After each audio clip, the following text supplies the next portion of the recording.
राहणार कसई, एक मुलगा होता, आमच्या दोघांचे फोनवर बोलणे झाले, तो तुळजापूरला आला, आमचं बोलणं चालणं झालं, माझ्यासोबत राहायला, मला गोडीमुडी लावला, मी तुला धोका देत नाही, मी तुझ्यासोबत लग्न करतो असं बोलला मला. माझ्याशी येऊन घरी लग्न केला, माझ्या घरी त्याच्या आईला त्याच्या भावाला सगळ्यांनी येऊन लग्न केलं माझं. आई माझी साक्षी आहे, त्याच्या आई, त्याचा भाऊ, तिच्या शेजारचा मुलगा आणि समाधान बापू कंगले, अजय बापू कमले, मैनाबाई बापू कंगले आणि त्या पोराचं नाव आहे सोपान. ह्यांनी मिळून माझं लग्न केलं. माझ्या अकाउंटवरला बॅलन्स बिलेन्स सगळं लोकाला पाठवले, सोनं हे सगळे घेऊन पळवणं, अशी हे फसवा फसवीची गँग आहे. मला 5वा महिना मला दिवस गेलते, त्याला लोकांनी मला गोळ्या आणल्या, गोळ्या चारल्या मला आणि माझं 5व्या महिन्यातलं लेकरू खाली केलं त्यांनी मला. आणि मला सांगितलं की आम्ही आता तुला नांदवत नाही आणि लेकरू तू मुद्दामनं खाली केलीच म्हणून मला सांगितलं. आणि मला खासदाराचा आणि आमदाराचा भाऊ हाय, मी तुला मुंबईला नेऊन येईन नाहीतर हैदराबादला येईन म्हणून मला धमकी दिली त्यांनी. आणि बोलले की मला की आता मी दुसरं लग्न करतोय. मी अशा किती सऱ्या मुलीला फसवलंय आणि काय तू आता एकटीच आहेच का असं म्हणून मला धमकावण्यात येते. आणि मला बोलतात की मला तुझी गरज नाही, मी दुसरं लग्न करतोय.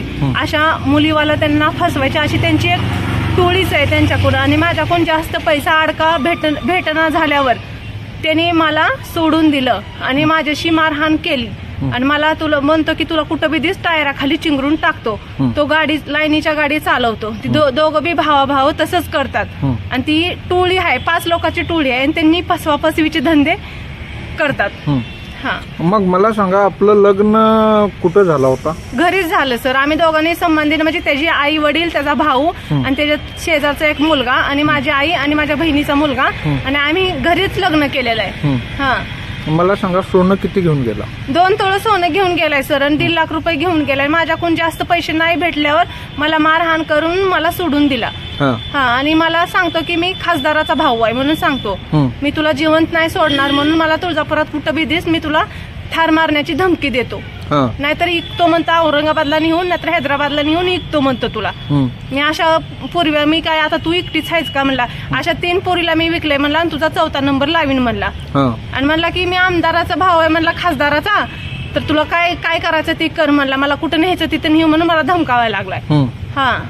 आणि मी आता पोलीस स्टेशन मध्ये गेले आणि कंप्लेंट करून आले.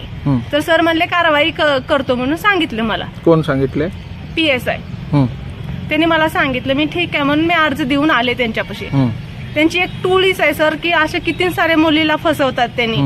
आणि माझं कोण नाही ना बघायला, त्याच्यामुळे त्यांनी जास्त फायदा उचलून माझ्याकडून जास्त पैशाची अपेक्षा ही केली. त्यांनी माझ्याकडे काय भेटना झाल्यावर त्यांनी मला मारहाण करून, टॉर्चर करून, मला खोटा आरोप माझ्यावर लावून की मला सोडण्याचा प्रयत्न केला. आणि मला म्हणले की तू जर ह्याच्याकडे नांदायला आलीस का तुला नेऊन हैदराबादला नेऊन येईन असं मला धमकावायला लागलाय. कोण धमकावतंय? समाधान, अजय बापू कंगले आणि ती सोपान म्हणून एक मुलगा आहे ना, ती 5 जण बी मला तशी बोलायला लागले. मी म्हणलं तुमच्या समोर लगीन झाले, तुम्ही साक्षी आहे म्हणले. माझ्याकडे फोटो आहेत, त्याचं लायसन आहे, त्याचं आधार कार्ड आहे आणि त्याने जेवढे पुरावे होते ना दुसरे सगळे नष्ट करून गेलाय तो.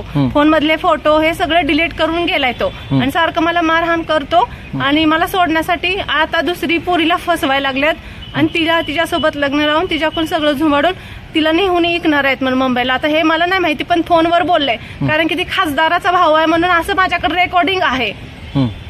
मग मला सांगा, आपण खासदाराला काय बोललात? खासदार म्हणले की माझं नाव घेऊन तुम्हाला कोण बी फसवेल, तुम्ही जाऊन गुन्हा दाखल करून या, मी आहे पाठीशी असं मला बोललो खासदारांनी.